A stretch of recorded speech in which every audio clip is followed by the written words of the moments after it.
એવા વિદ્યાર્થીઓ પણ એક્સિલન્ટ સ્કોરિંગ કર્યું છે. I am talking now of the other part of the story. તમે ગૂગલમાં એક સ્ટોરી નાખજો, ગોવિંદ જયસ્વાલ 2006 આઈએએસ ઓફિસર. ગોવિંદ જયસ્વાલ પોતે ઉત્તર પ્રદેશમાં એક સામાન્ય રિક્ષા ડ્રાઈવરના દીકરા હતા.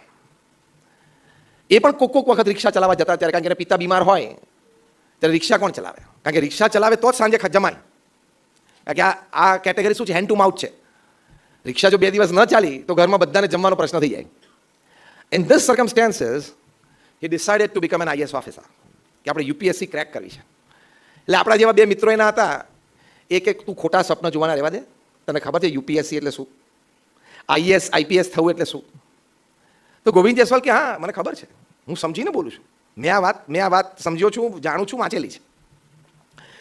એટલે કોઈ બીજા એને પડોશી હોય કે ભાઈ તું સામાન્ય રિક્ષા ચાલકનો છોકરો છું, આઈએસ આઈપીએસ માટે યુપીએસસીમાં એના કોચિંગ ક્લાસીસ હોય, ધીસ દેટ, એ કે ગમે તે હોય, ગમે તે સંજોગોમાં ભગવાને મહેનતની ક્ષમતા તો દરેક વ્યક્તિને આપી છે ને. This was his fundamental attitude. See such attitudes can change your life. એનો ફંડામેન્ટલ એટીટ્યુડ શું હતો? કે સંજોગો મને પ્રતિકૂળ છે પણ મહેનત કરવાની તૈયારી તો મારી હોય તો મહેનત તો કરી શકું છું ને. સિમ્પલ. શું એટીટ્યુડ હોય છે લોકોનો? Circumstances may not be favorable, but still the instinct of hard work is mine. 24 કલાક તો ભગવાને મને પણ આપ્યા છે ને. યસ ઓર નો? હું મારા 24 કલાકમાં લડી લઈશ. એને ઘેર બેઠા તૈયારી શરૂ કરી. અમુક ટેક્સ્ટ બુક્સ લાવવા માટે એની પાસે પૈસા નહીં, કારણ કે બહુ ગરીબ ઘરનો છોકરો. એટલે લાઇબ્રેરીમાં જઈને વાંચે. લાઇબ્રેરીના ફીના પૈસા પણ અમુક વખતે ન હોય તો આખો પરિવાર 1 મહિના સુધી રાત્રિ ભોજન છોડી દે. બધા રાત્રે 1.5 લોટો પાણી પીને સુઈ જાય. કારણ કે અંદર તો પેટમાં તો ભૂખ લાગી હોય, પેટમાં તો બળતું જ હોય ને. જમવાનો ટાઈમ થાય 8-9 વાગે, 9:30 વાગે રાત્રે પાણી પીને સુઈ જાય. પણ કડક મહેનત આ છોકરાએ કરી.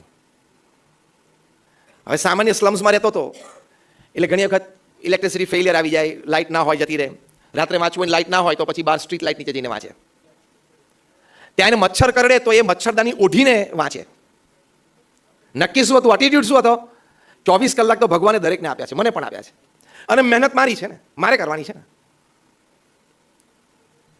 અને 2006માં ગોવિંદ જયસ્વાલ અપિયર થયો એન્ડ ઓલ ઇન્ડિયા રેન્ક 48 થી ફર્સ્ટ ટ્રાયલમાં એને યુપીએસસી ક્રેક કરી.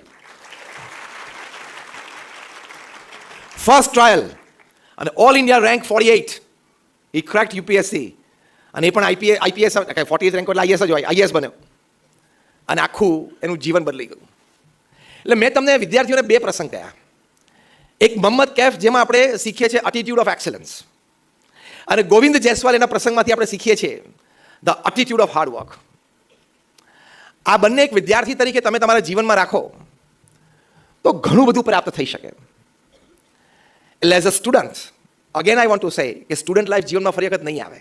એકવાર તમે 22, 25, 27, 28, 30 વર્ષના થઈ ગયા પછી એ વિદ્યાર્થી અવસ્થા અને વિદ્યાર્થી કાળ પૂરો થઈ જાય છે. તો એનો જે આનંદ છે કે વાંચવું, લખવું, ભણવું, એક્ઝામ્સમાં અપિયર થવું, સ્કોર કરવું, ફ્રેન્ડ્સ સાથે રિઝલ્ટ માર્ક્સ શેર કરવા, એનો એક આનંદ લેવો, એનો એક ટાઈમ હોય છે જીવનમાં. થોડું વોલ્યુમ વધારજો. એનો એક ટાઈમ હોય છે જીવનમાં, અને ટાઈમ પૂરો થઈ જાય પછી ફરી વખત એ સમય આવતો નથી.